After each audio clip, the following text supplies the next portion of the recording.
Setiap orang tua pasti menginginkan anaknya untuk tumbuh sehat dan cerdas. Kesehatan dan kecerdasan adalah bekal untuk masa depan anak yang lebih baik dan menciptakan bangsa yang maju dan kompetitif.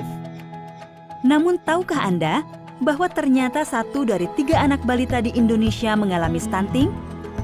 Stunting adalah kondisi kekurangan gizi kronis yang terjadi pada anak-anak di bawah 2 tahun yang diakibatkan oleh: pertama, akibat kurangnya asupan gizi yang cukup. Hal ini kebanyakan dikarenakan ketidakmampuan orang tua menyediakan bahan makanan bergizi, serta pola konsumsi dan pola asuh yang tidak tepat. Dan kedua, akibat menderita penyakit infeksi berkelanjutan. Umumnya karena anak-anak tersebut mengkonsumsi air minum yang tidak aman, berada dalam lingkungan sanitasi yang tidak bersih, serta tidak mendapatkan layanan kesehatan secara memadai. Kondisi infeksi ini menyebabkan ketidakmampuan tubuh untuk menyerap nutrisi yang diberikan. Dampak buruk dari stunting adalah: dalam jangka pendek, adalah terganggunya perkembangan otak, kecerdasan, gangguan pertumbuhan fisik, dan gangguan metabolisme dalam tubuh.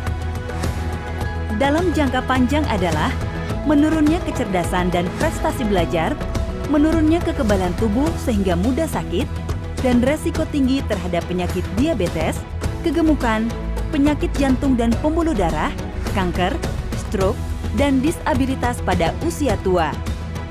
Secara fisik, anak stunting memiliki tinggi badan di bawah standar pertumbuhan anak normal seusianya. Untuk mengetahui seorang anak menderita stunting atau tidak, perlu pengukuran oleh alat yang tepat dan dilakukan oleh petugas kesehatan yang terlatih. Untuk itu, setiap bayi perlu diukur tinggi badannya secara berkala.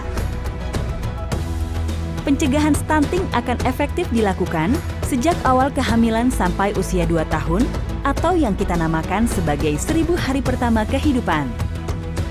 Periode ini dapat diibaratkan sebagai gerbang kesempatan untuk mengoptimalkan pertumbuhan anak. Mari kita bersama-sama mencegah stunting bagi semua anak di Indonesia. Pada video sebelumnya, telah dijelaskan tentang pengertian stunting dan dampak buruknya bagi kelangsungan hidup anak-anak. Pada video ini, akan dijelaskan bagaimana cara mencegah stunting yang efektif melalui pendekatan konvergensi. Untuk mencegah stunting, setiap ibu hamil, ibu melahirkan, dan anak-anak di bawah 2 tahun sebagai sasaran rumah tangga 1000 HPK perlu mendapatkan layanan yang lengkap berupa intervensi gizi spesifik maupun sensitif yang terbagi dalam 5 paket layanan intervensi, yaitu layanan kesehatan ibu dan anak atau KIA, layanan konseling kesehatan dan gizi, layanan air bersih dan sanitasi, layanan perlindungan sosial dan kesehatan, layanan pendidikan anak usia dini atau PAUD. Untuk memastikan setiap keluarga 1000 HPK mendapatkan seluruh paket layanan dan memastikan pemantauan layanan terjadi bukanlah pekerjaan yang mudah. Diperlukan intervensi yang dilakukan secara terkoordinir, terpadu, dan bersama-sama kepada target sasaran. Pendekatan inilah yang kita sebut dengan konvergensi. Konvergensi membutuhkan keterpaduan proses perencanaan, penganggaran, dan pemantauan program secara lintas sektor untuk memastikan tersedianya semua intervensi kepada rumah tangga 1000 HPK. Konvergensi pencegahan stunting di desa sangat penting dilakukan karena banyak program dan kegiatan dari lintas sektor terkait pencegahan stunting di desa yang belum terkonsolidasi dengan baik. Belum efektifnya pembagian peran dan pengelolaan kinerja setiap kader yang ada di desa. Belum tersedianya database stunting, serta pemantauan rutin layanan secara partisipatif untuk memastikan efektivitas layanan yang berkualitas. Desa memiliki peran penting dalam pencegahan stunting melalui kewenangan desa sebagai implementasi atas Undang-Undang Desa. Untuk itu, pemerintah desa dengan difasilitasi oleh KPM perlu mengkoordinasikan konvergensi pencegahan stunting dengan cara sebagai berikut.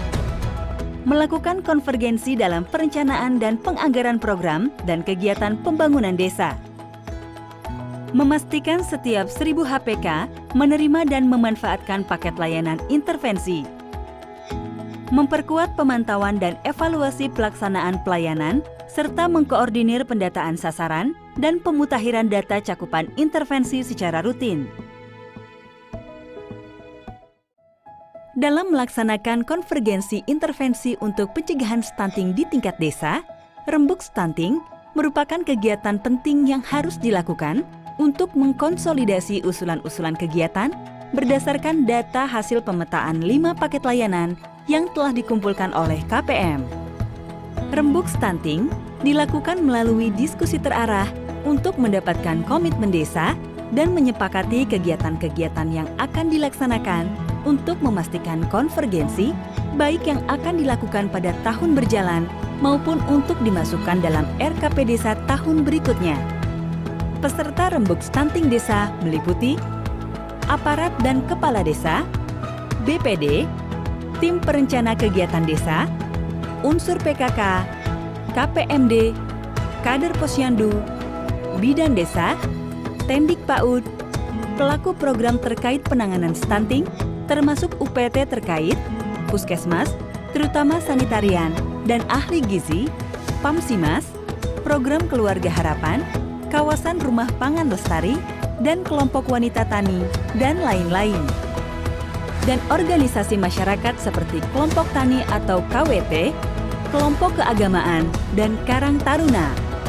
Pelaksanaan Rembuk Stunting setidaknya mengikuti tahapan sebagai berikut.